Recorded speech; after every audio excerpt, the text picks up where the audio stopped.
Hey everyone, Kenneth here, and in today's video we're going to be talking about my overall experience of what it's like being a local here for over 22 years. So just in case you're thinking about moving down here, be sure to watch this video until the end because it'll help you understand whether or not El Paso is a good fit for you, and I know you'll find the video helpful. I'm going to be covering the top employers here in El Paso. That way, even if you don't have a job lined up already, you know which industries are hiring the most. I'll talk about the overall community, how we treat one another, and how I feel about it. I'll also touch on the weather. I know that's a big deal for a lot of people.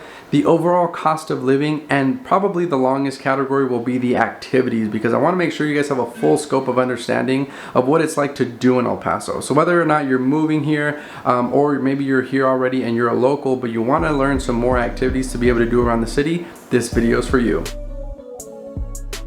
Hey everyone, if this is the first time we're meeting, my name is Kenneth and I'm a local realtor here in El Paso, Texas. So whether you're looking to buy, sell, invest, or just be more savvy in real estate, be sure to hit that subscribe button and hit that bell notification so you get alerted whenever I drop a new video.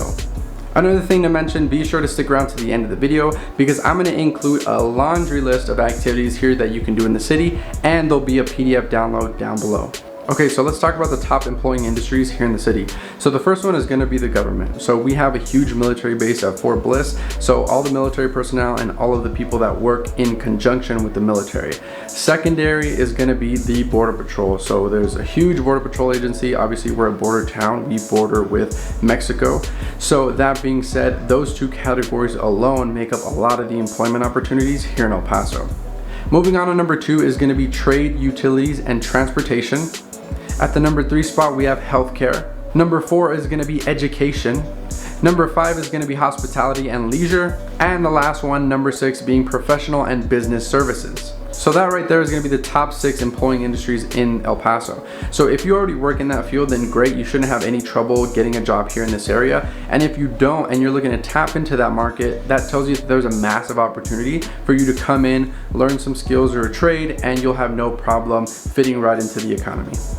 The second topic I wanted to talk about is the community. So I'm not going to paint this picture like we're perfect. I mean, just like anywhere you go in the world, there's going to be good and bad people. But overall, I like to think that El Paso is filled with a lot of good-hearted people. I mean, you know, just a prime example, like all the neighborhoods, you know, a lot of my neighbors, I don't even know them, but every time we see each other, we wave to each other. I mean, the driving, it's not that bad. Do you have the occasional person that's, you know, crazy and does all this road rage activity? Yes, but for the most part, I have a lot of scenarios where, you know, I'm driving and people will literally stop to let me in, and you know, I kind of reciprocate that behavior because when somebody lets me in, it makes me kind of want to reciprocate that to everybody else, and it just creates this positive domino effect. So overall, for living here, you know, my entire life, I've never really felt, you know, unsafe in anywhere I lived, and I've lived, you know, all across the city. So that being said, I think that we have a generally good-hearted community, and if you talk to some of the locals here, I'm sure you'll see that for yourself. Moving on to the third thing, which is going to be the weather, which I love to talk about. Take a look at this graph. Okay, so what we're looking at here is a graph of the 2021 weather report. So as you can see, this red line here supports our highs and the blue line our lows. So this is obviously the whole year, January through December. Now the most noticeable thing is going to be June, July, and August, where we're hitting highs around 97 degrees, but that does drop dramatically in the nighttime. Being a desert climate where we don't really have a whole lot of humidity, it's just a more drier temperature, we have pretty hot summers and pretty cold winters. So other than that, I think the weather is pretty good. I mean, they call it the Sun City for a reason. It's pretty much always sunny. I mean, it rarely rains. We don't get too much of it.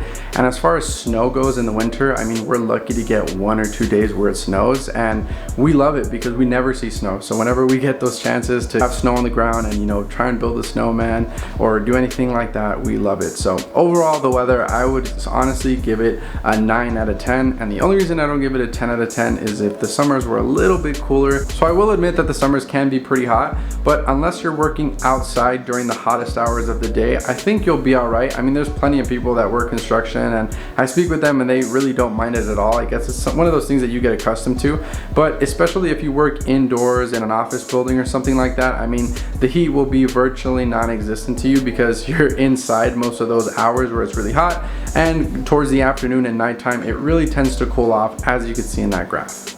Okay, moving on to the cost of living. Now this is a topic that I did cover in great detail, and I'll link to that up above. But in case you didn't see that, just to give you kind of a quick rundown, there is something that's called a cost of living index, which goes across the US.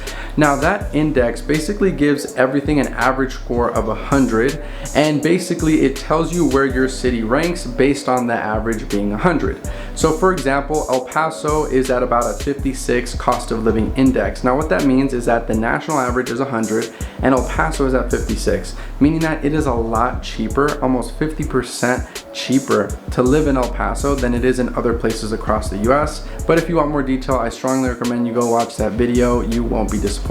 Last topic, we're going to be talking about all the activities and entertainment there is around the city. So if you're moving here, I'm sure you want to know that there's fun things to do, and I made a big list, and I'll put this in a PDF for you guys to download in the description. But just to read off of it, here we go. We have the El Paso Zoo, the El Paso Museum of Art, the Franklin Mountain State Park, which is a big mountain area where you can go and hike. It's pet friendly, so I've even seen people hike up there with their dogs. You can go mountain biking there. We have the History Museum, Western Playland. I'll do a little bit of footage showing everything that Western Playland has to offer right here. Okay, moving on, we have Scenic Drive, which allows you to drive right alongside the mountain and get a really beautiful shot of the city. During the day, it looks beautiful, and even better at nighttime, where you see all of the lights and you get a big, awesome shot of downtown. Moving on, we have Ascarate Park, which has a huge lake. People love to go there just to walk around and even fish in the lake.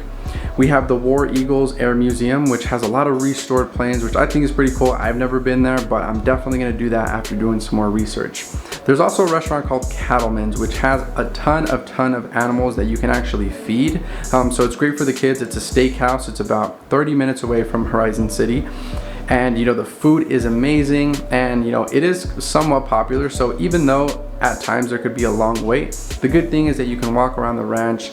I mean, there's peacocks, horses, rabbits, deer, goats, cattle. I mean, there's a ton of animals, so it's super interactive, even for the kids as well, which I know can be really impatient sometimes when they're hangry, right? Okay, moving on. There's plenty of big open desert sand areas. So Red Sands is one of them. Here's a couple pictures of that. Now it's perfect for ATVs, quads, Can-Ams, dirt bikes. Because of the desert terrain, there's a lot of spots where you can just go out there and ride on your own. There's plenty of space. It's not super crowded. There are events that people host there, and a bunch of people get together and kind of have some fun. And all the desert area also gives you a lot of area for arenas like paintball, and also if you want to go shooting, if you're into that. Moving on, we have Wet n Wild. So that's kind of like a water park, one of the biggest water parks here in El Paso. And here is some footage of that and all the rides that they have.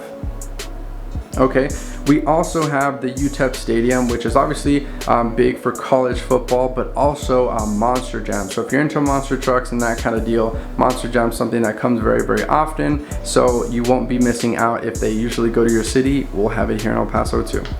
So we have multiple malls, and then we also have all the local sporting events. So I talked about UTEP and the college football. We have the Chihuahuas, which is our local baseball team. We also have the Rhinos, which is hockey. And what's cool about with the Rhino Stadium is they open up the ice skating rink year round to basically allow you to go and ice skate if that's something you're into. I can tell you from experience, it's kind of tricky at first, but once you get the hang of it, it is a lot of fun. You have the Locomotives, which is soccer, and they actually went undefeated this year, which is pretty cool. I was actually able to go to the last game with my family, and I like soccer, but I was never really a big fan of watching soccer. I kind of like to play it more than watch. But actually going and experiencing it, it was honestly a good time. The fans go crazy, so it was definitely a good experience and something that I'll definitely be returning to next year.